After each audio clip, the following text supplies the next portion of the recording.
राख में से बड़ी जबरदस्त बात निकली है। हालांकि इस राख ने मुझे कम परेशान नहीं किया, लेकिन मैंने भी इसका मुंह खुलवा ही लिया, है ना? तो फिर बता दे यार। बताता हूं। तारिका। हाँ सर, हमने इस राख का स्पेक्ट्रोस्कोपी टेस्ट किया।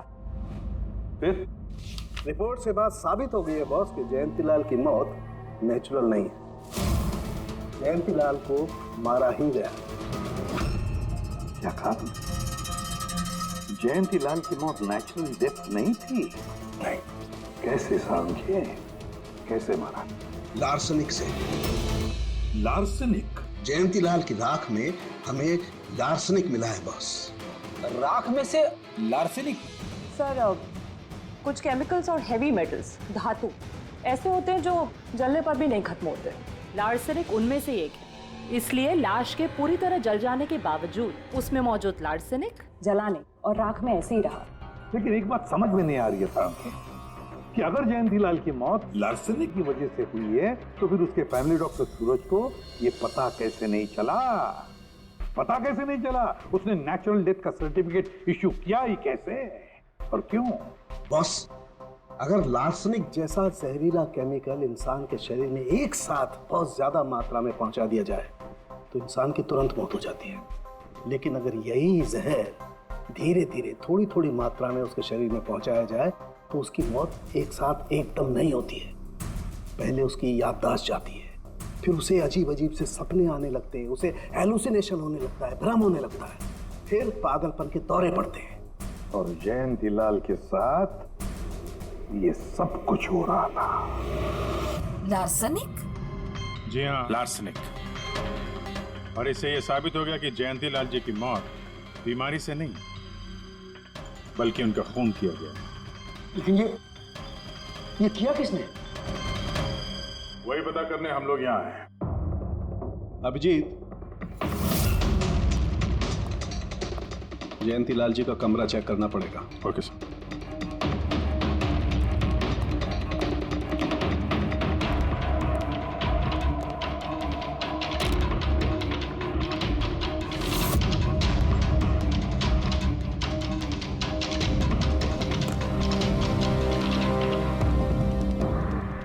हम पे शक कर रहे हैं?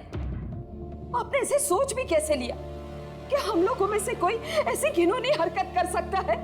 ऐसा कुछ नहीं है माँ, ये सब इनकी चाल है। डैडी की प्रॉपर्टी इन्हें मिल जाए इसके लिए मनगढ़ंत कहानी बना रहे हैं ये लोग। बकवास मत करिए सुशील जी, दोबारा ऐसा बोला ना अंदर डाल दूंगा।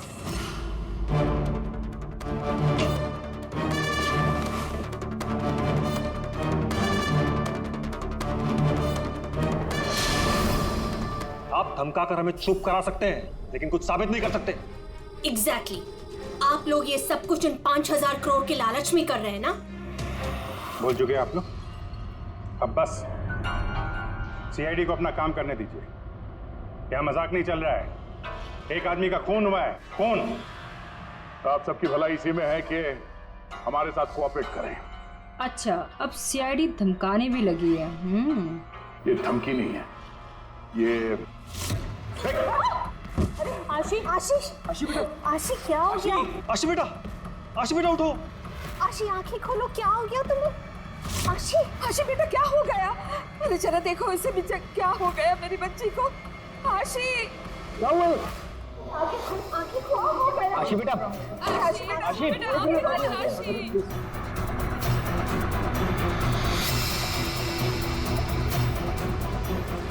क्या हो गया आशी?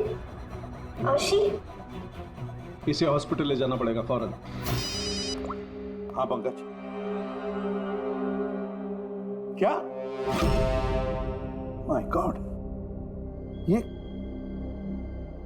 अच्छा ठीक है। क्या हुआ?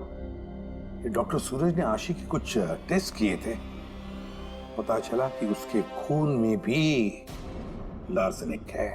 लेकिन सर, लार्सेनिक आशी के खून में पहुंचा कैसे होगा? सर ऐसी कोई कॉमन चीज जो जयंतीलाल जी और आशी दोनों के कांटेक्ट में आई हो? खाना। अब आशी ने बताया था ना कि कुछ दिनों से जयंतीलाल जी का खाना वो खुद टेस्ट कर रही थी।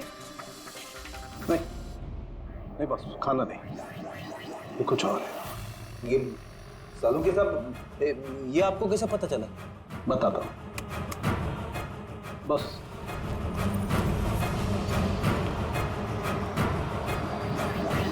ये है वो बाल जो हमें जयंतीलाल के हेयर ब्रश में से मिला है।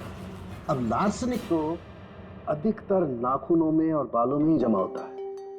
तो जब हमने इस बाल के छोटे छोटे टुकड़े करके एनालिसिस किया तो रिजल्ट आया ये। और सर हमने इन टुकड़ों का एटॉमिक अब्जॉर्प्शन टेस्ट किया तो पता चला कि दूसरे केमिकल्स के साथ साथ इसमें लार्सेनिक भी है। अब क्योंकि बाल धीरे धीरे बढ़ते हैं इसलिए हमने इस रिजल्ट को कैलेंडर के साथ टैली किया।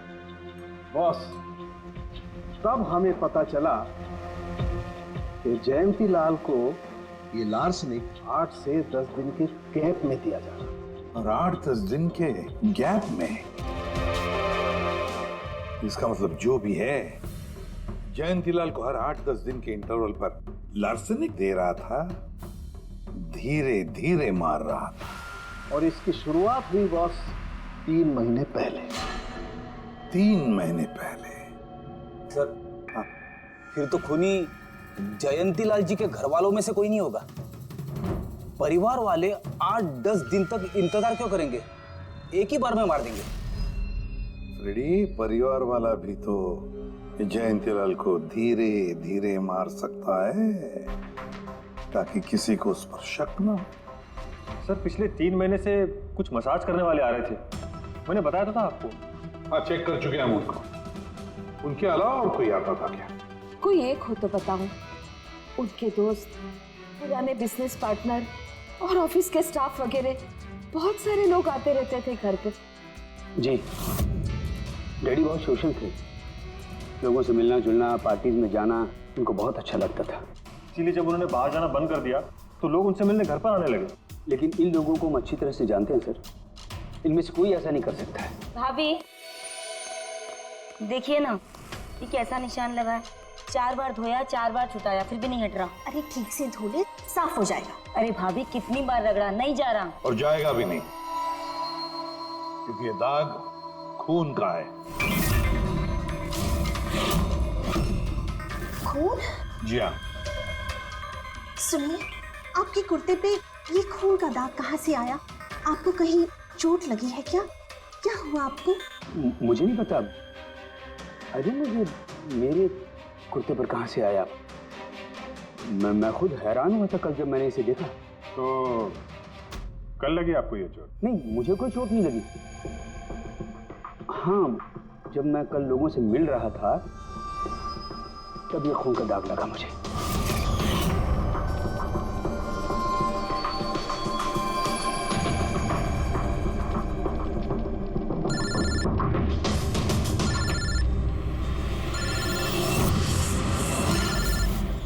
बिना चोट खून के धब्बे, अजीब बात है।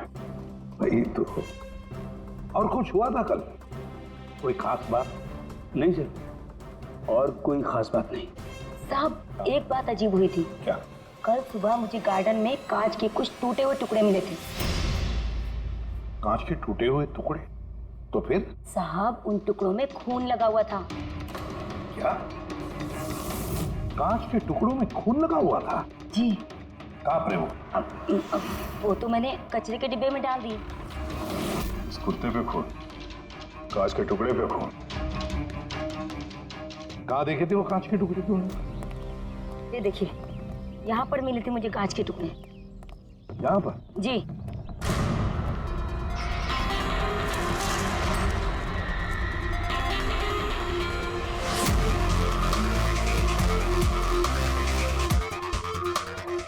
टूटा हुआ बल्ब है सर। बल्ब का टुकड़ा मिला क्या उसके? काम करो अभिजीत, इस घर में जितनी भी लाइटें हैं, लैंप्स हैं, सब चेक करो। देखो कोई बल्ब गायब है क्या।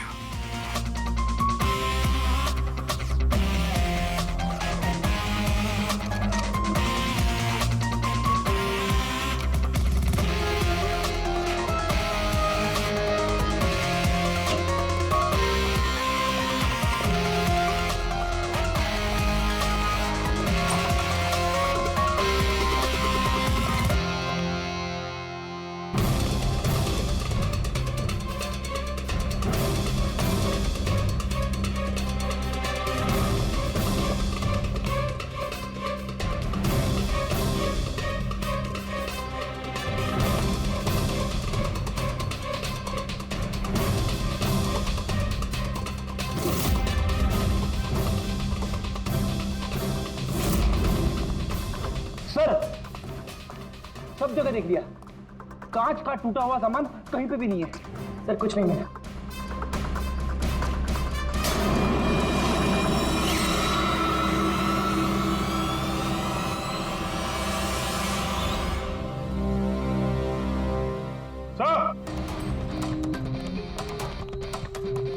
अभिजीत ये सही, ये देखिए यहाँ का बल्ब गायब है।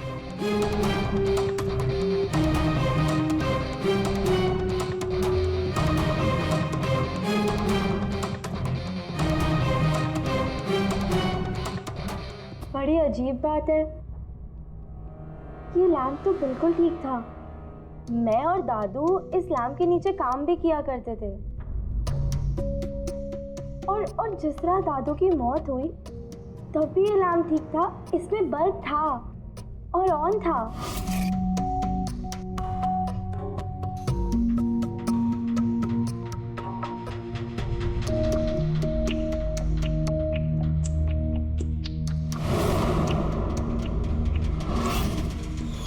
तो फिर इस लैम्प से बल्ब अचानक गायब कैसे हो गया? क्यों कविता? नहीं साहब, मुझे कुछ नहीं मालूम कि बल्ब कैसे गायब हुआ, किसने निकाला, मैं कुछ नहीं जानती। लेकिन सर ये बल्ब कोई गायब करेगा क्यों? सर इस बल्ब का और इस लैम्प का कुछ ना कुछ तो लेना देना है इस केस में।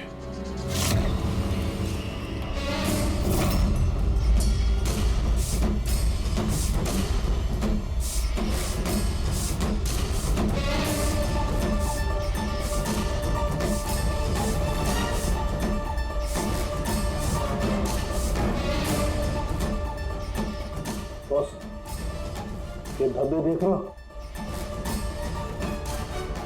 ये धब्बे लार्सनिक के हैं। लेकिन ये लार्सनिक के धब्बे पूरे लैंप पर कैसे? बॉस, हुआ ये होगा, खूनी जयंतीलाल जी के घर पे आता होगा हर 8 या 10 दिन में।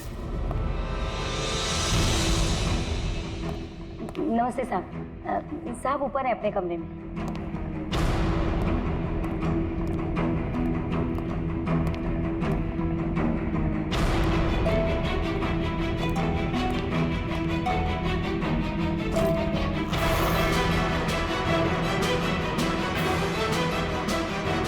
और चुपके से जयंतीलाल के टेबल लैंप पे लार्सनिक छिड़कता होगा।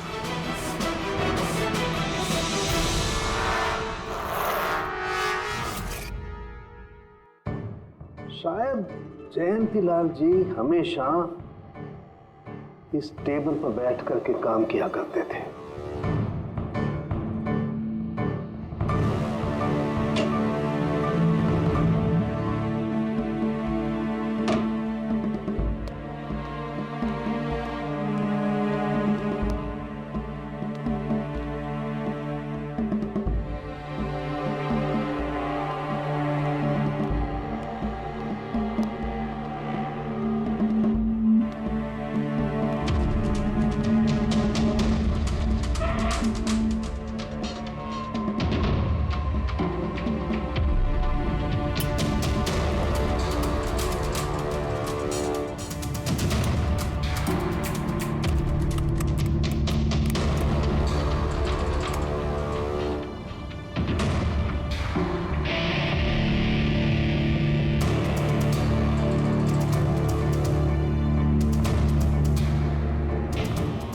और जैसे ही ये बल्ब गर्म होता था, लार्सनिक धीरे धीरे फैलकर जयंतीलाल जी की सांसों में घुल जाता था।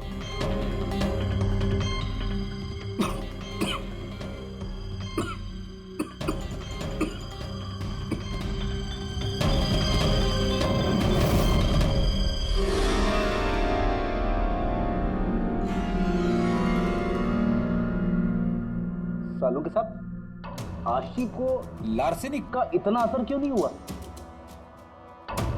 उसे लार्सनिक का इतना असर इसलिए नहीं हुआ फ्रेडी, क्योंकि वो यहाँ हमेशा नहीं रहती थी, कभी कभी आती थी अपने दादाजी के पास। यार ये जो भी कोई है, इस जयंतीलाल के और घर वालों के करीब का ही कोई है, इसलिए वो जयंतीलाल की मौत के वक्त यहाँ मौजूद था।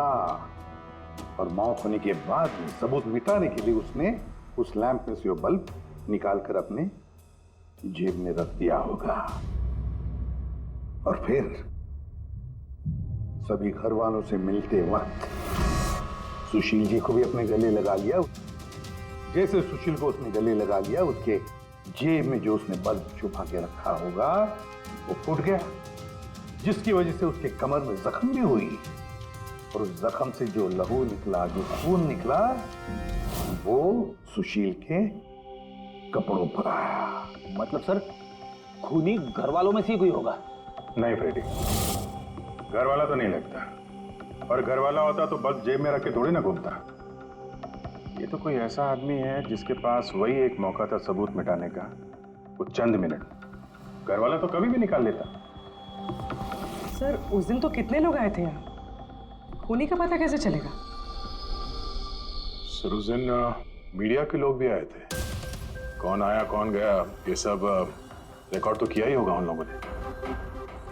तो चलो देख लेते हैं किस किस ने सुशील जी को गले लगाया था।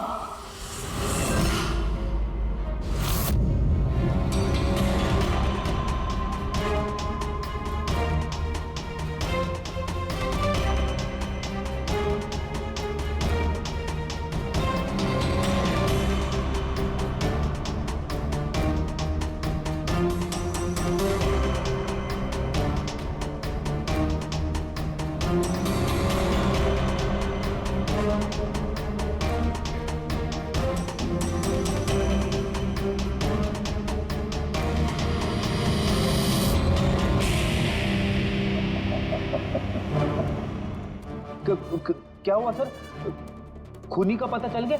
हाँ फ्रेडी, खूनी मिल गया। कौन है? फ्रेडी, इस आदमी की पूरी कुंडली निकालो, पता लगाओ पिछले 3 महीनों में ये कहां कहां गया था, किस किस से मिला था, क्या क्या किया है इसने, सब कुछ। छोड़ दो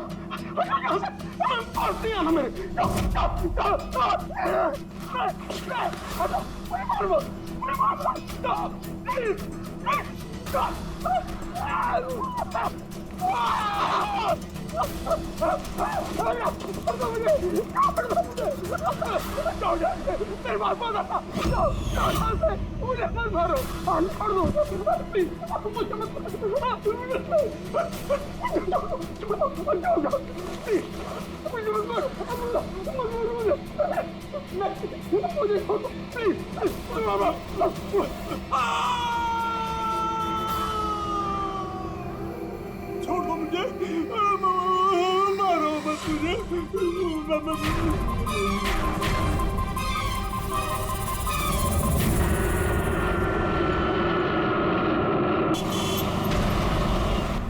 थोड़ा जल्दी चलाओ।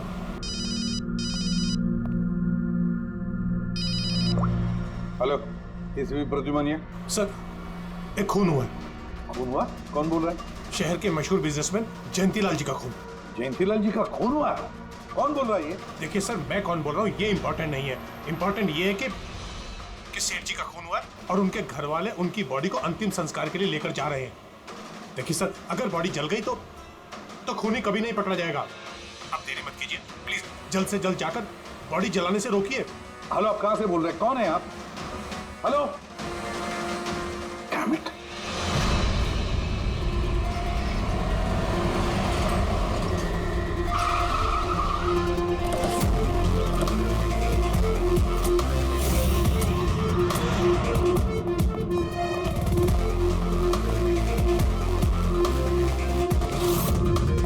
अरे कौन है आप लोग? ऐसे कैसे घर में अंदर आ रहे हैं? हम लोग सीआईडी से हैं। घर के सारे लोग कहाँ हैं? सर वो लोग तो साहब की बॉडी लेकर शमशान घाट गए हैं। शमशान घाट गए?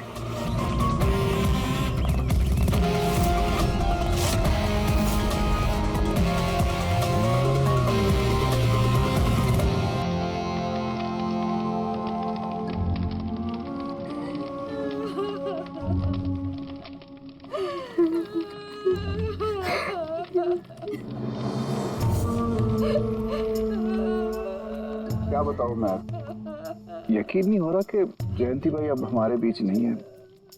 15 साल पुरानी दोस्ती थी मेरी। वो तो मेरे बड़े भाई जैसे थे। पता नहीं ये सब कैसे अचानक से हो गया।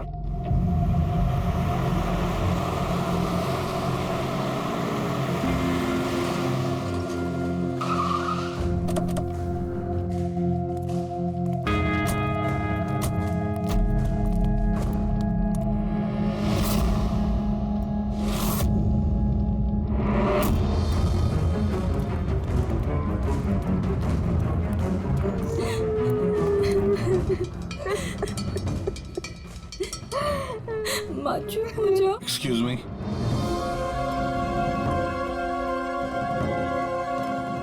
देखिए हम लोग सीआईडी से हैं। हाँ?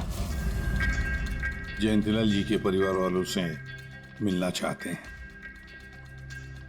मैं जयंतीलाल जी की पत्नी दीपा।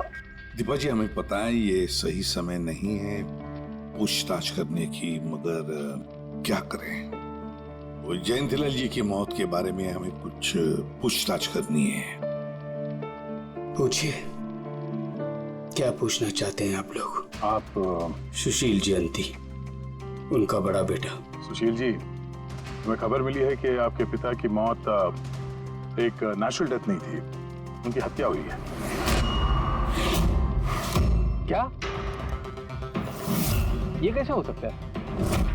हम डॉक्टर सूरज, मैं जयंतीलाल का फैमिली डॉक्टर हूँ। मैंने ही कल रात उनको चेक करके उन्हें डेथ सर्टिफिकेट दिया था।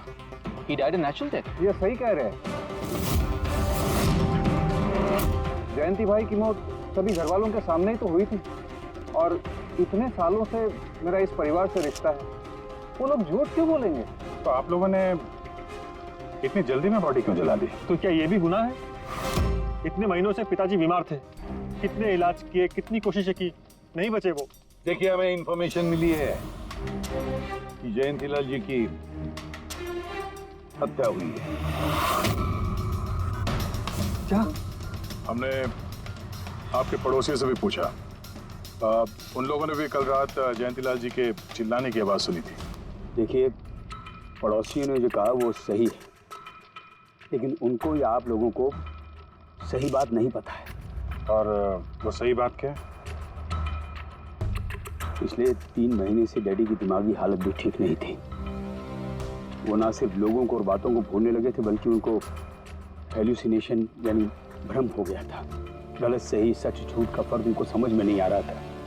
दौरे पड़ने लगे थे उनको लगने लगा था जैसे उनको कोई मारने वाला है। कल रात भी उनको ऐसा ही दौरा पड़ा था।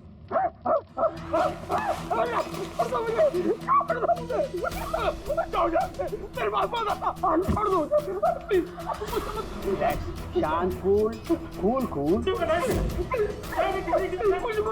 इंजेक्शन गई। Fast, come fast. डैडी, शांत, रिलैक्स। कुछ नहीं होता है। बच्चों की तरह क्यों जिद कर रहे हो? सुशील जी, उनका स्लीव ऊपर करो। मुझे मारो। बस।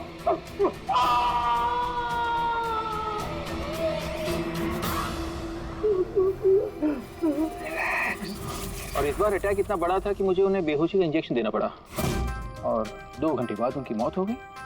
मैं आपको सारी डिटेल्स दे सकता हूँ, उनकी मेडिकल रिपोर्ट्स, मेडिकल हिस्ट्री, दवाइयाँ, सब कुछ दे सकता हूँ मैं आपको। हो गई तसल्ली आपको? अब हम अपना काम कर लें। इतनी जल्दी भी क्या है हेमंत? जरा सच तो सामने आ जाए।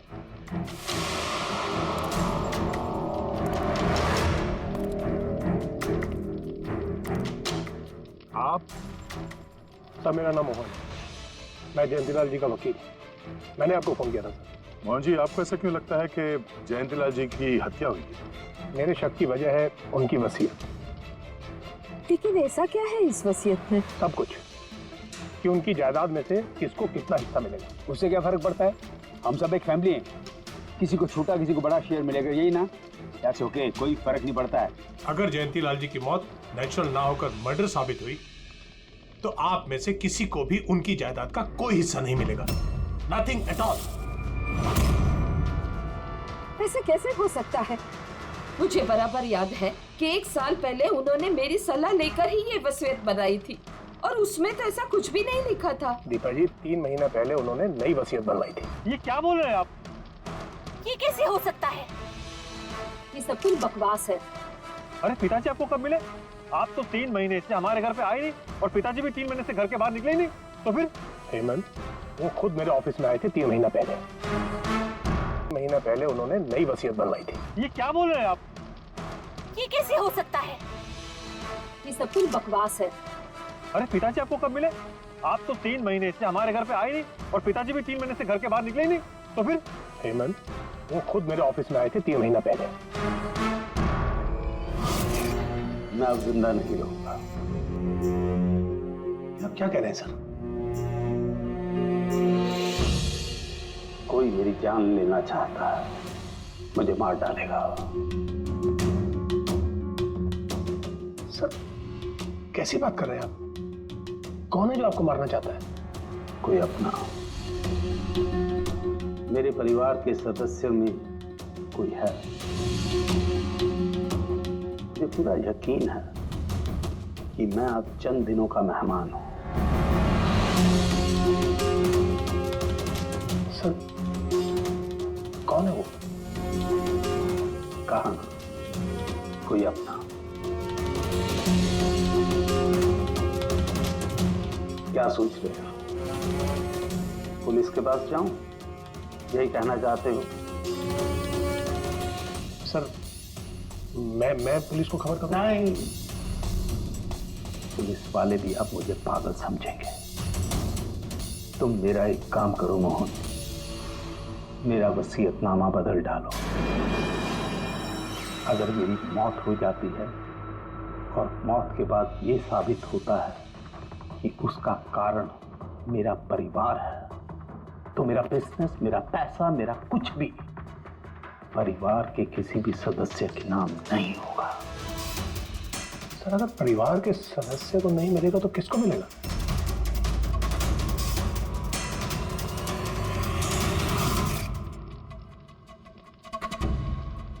हमें नहीं तो किसे मोहन? जायदाद किसको मिलेगी? और सीआईडी को।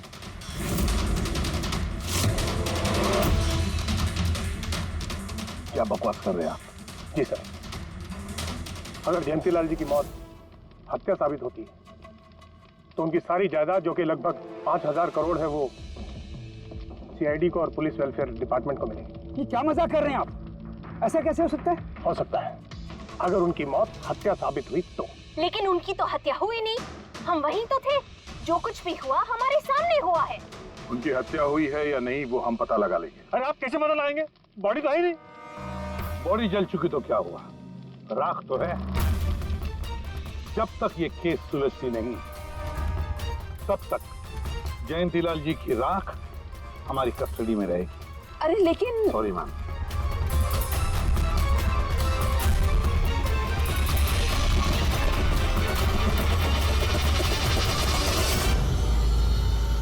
मोहन जी, सर जरा बताइए, क्या जयंतीलाल जी ने खुद आपसे कहा था कि उनके परिवार वालों में से कोई है जो उनकी जान लेना चाहता? जी सर। क्यों? सर वजह तो पता नहीं, लेकिन उनको लगता था कि उनके घर वाले पैसों के लिए उनकी जान लेना चाहते हैं सर। बेटों से वो खुश भी नहीं थे। वो चाहते थे कि हेमंत और सुशील उनके साथ बिजनेस में हाथ बटाएं, उनके साथ बिजनेस करें, लेकिन ऐसा हुआ नहीं सर। ऐसा क्या हुआ? सर दोनों ने अपना अलग अलग बिजनेस शुरू किया, लेकिन उसे भी चला नहीं पाए। और हेमंत सर, वो तो 1 नंबर का अय्याश निकला। उसने सेठ जी के सारे पैसे उड़ा दिए। सर बाप बेटे में हमेशा खटर पटर चलती रहती थी, कभी बनी नहीं बाप बेटे में। बनती नहीं थी, मगर हम बाप बेटे तो थे। मुझे पैसों की बहुत जरूरत थी, लेकिन इसका ये मतलब थोड़ी है कि मैं अपने पिता को ही मार दूंगा। मार भी सकते हो।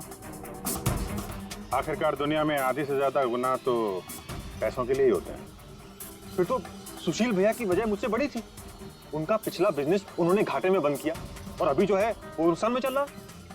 सर मार्केट का बहुत पैसा है उनके ऊपर, और डैडी भी इस बार सुशील भैया की मदद करने के लिए रेडी नहीं थे। सर मैं मानता हूं कि डैडी नाराज थे, नहीं दे रहे थे मुझे पैसे, पर मुझे ये भी पता है कि वो मुझे और मेरे परिवार को मरने के लिए नहीं छोड़ सकते थे। खून में उनका खून तो हो, इसीलिए पैसों के लिए अपनों का ही खून बहा दिया। सर एक आइडिया है। क्या है कि अब जो हुआ सो हुआ, उसको बदला तो नहीं जा सकता ना, लेकिन इस सिचुएशन से अपना फायदा जरूर निकाल सकते हैं। क्या मतलब? वो सर आप ये मामला सुलझा दीजिए। मान लीजिए कि नेचुरल डेथ थी। अब वसीयत के हिसाब से पैसे सीआईडी और मुंबई पुलिस की जगह हमें मिलेंगे, जो उसके असली हकदार हैं। नहीं, आप लोगों का जो नुकसान हुआ होगा वो हम आपस में समझ लेंगे ना। सुशील जी, हर आदमी एक जैसा नहीं होता, और दोबारा ऐसे बात करने की गलती नहीं करना, समझे? तुम अपनी दादाजी से बहुत करीब थी ना? दादाजी मुझे बहुत प्यार करते थे। हम दोनों बेस्ट फ्रेंड्स के जैसे थे, एक दूसरे से सारी बातें शेयर करते थे। कभी दादाजी ने तुमसे ये कहा था कि उनकी जान को खतरा है, कोई उन्हें मारना चाहता है, ऐसे कभी कुछ कहा था उन्होंने? उन्हें हर किसी से डर लगता था। दादाजी सिर्फ मेरे पे विश्वास करते थे, बाकी उन्हें सबसे डर लगता था।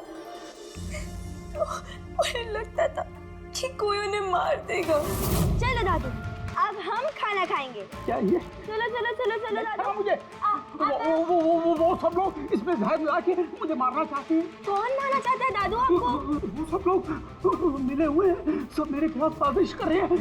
तू भी मत खा, अरे फेंक देते, वरना तू भी मर जाएगी। दादू आप मेरा विश्वास करो, ये खाना मैंने अपने हाथों से बनाया, इसमें कुछ नहीं है, इसमें जहर भी नहीं, कुछ नहीं है। दादू आप मेरा विश्वास करो। देखो देखो देखो, मेरे हाथों में खा रही हो ना, देखो देखो, मुझे कुछ हुआ, मैंने अपने हाथों से बनाया। चलो दादू, चलो चलो चलो, खाओ खाओ खाओ खाओ। गुड दादू, गुड दादू।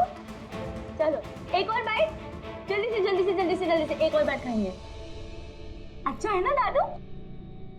गुड गुड, चलो मुझे चलो। कितना प्यार करती है, तू मेरा कितना ख्याल रखती है, बाकी सब लोग मेरी दौलत के पीछे मुझे मार देंगे।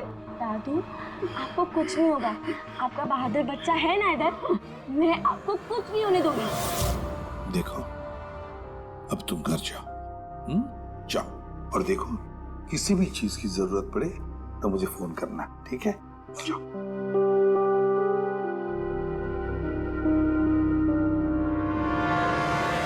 हाँ सारुके, बता क्या निकला राख में से? बॉस,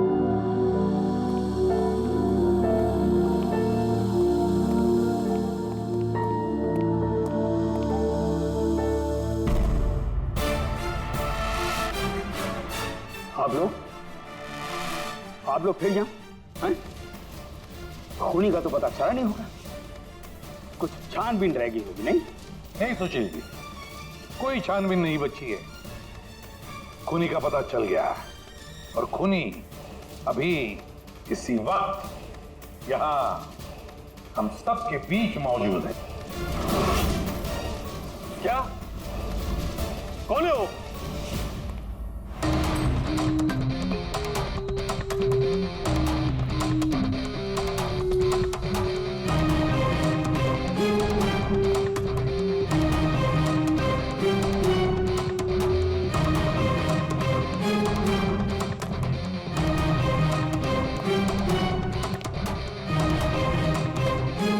अरविंद जी,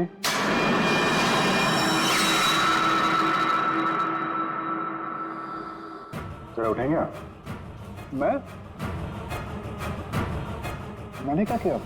अरविंद जी, आपने क्या किया इसका तो पता हमने लगा ही दिया। बस अब आपके कारनामे हम आप ही के मुंह से सुनना चाहते हैं। क्या बकवास है ये? आप मुझ पर इल्जाम लगा रहे हैं। आपको क्या लगता है कि मैंने जयंती को मारा? अभिजीत, मौका मिला था, मान जाते तो सबके सामने कपड़े नहीं उतरते। तेरा एक कुर्ता उठाना। क्यों? अरे उठाओ सर। क्यों?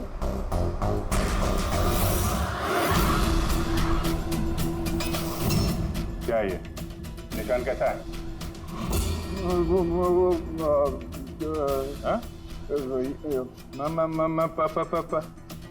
कौन सी भाषा बोल रहे हो तुम? हिंदी में बोलो, हिंदी में। मातृभाषा है हमारी। भूल गए क्या? याद दिलाओ। हाँ? नहीं सर,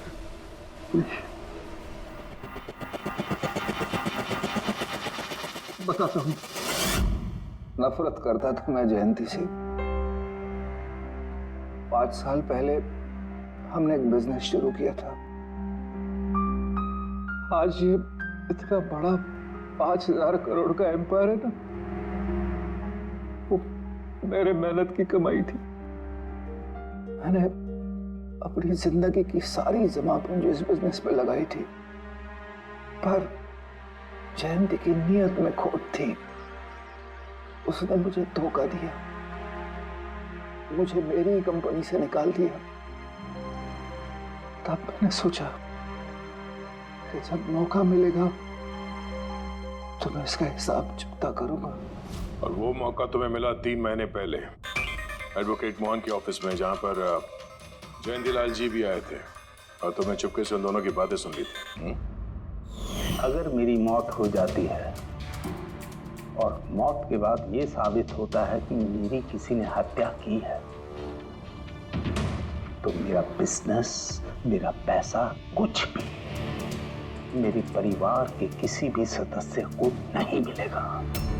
सर, अगर परिवार के सदस्य को नहीं मिलेगा तो किसको मिलेगा? सीआईडी को, जो मेरा मर्डर इन्वेस्टिगेट करेगा। मुझे लगा अच्छा मौका है। जयंतीलाल को मारूंगा मैं और शक जाएगा उसके परिवार पर। और इसीलिए तुमने जयंतीलाल की तरफ दोस्ती का हाथ बढ़ाया, एक नया प्रपोजल लेकर। क्यों? मेरे दिमाग में एक आइडिया था जिसके लिए मेरा उसके घर बार बार जाना जरूरी था।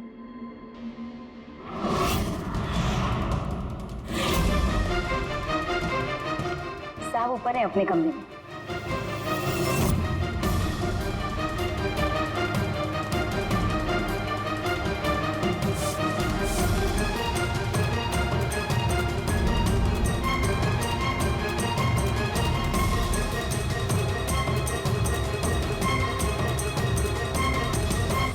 लेकिन एसीपी साहब, आपको इन पे शक कब हुआ? दीपा जी, जयंतीलाल जी के अंत्येष्टि के दिन जो मीडिया कवरेज हुआ था, जो मीडिया वालों ने वीडियो फुटेज लिया था, उसकी मदद से जयंतीलाल जी के अंत्येष्टि के दिन घर के बाहर जो इन्होंने कुर्ता पहना था, शमशान भूमि पर वो कुर्ता बदल दिया गया था, क्योंकि उस पर खून जो लगा हुआ था। क्यों अरविंद जी?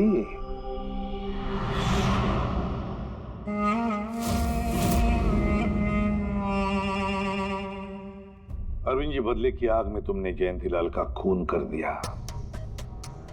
क्या मिला तुम्हें? कैसा सुख मिला?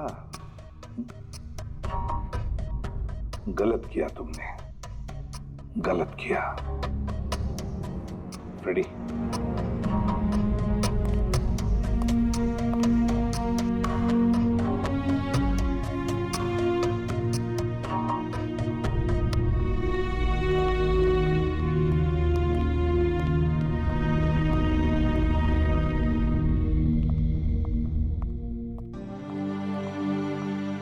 Thank you sir, thank you very much.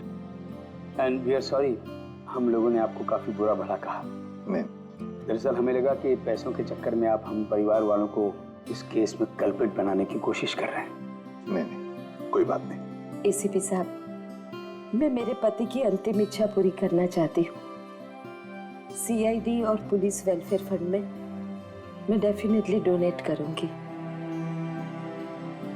Thank you very much, thank you. Thank you so much sir कि आपने मेरे दादू को इंसाफ दिलाया। God bless you.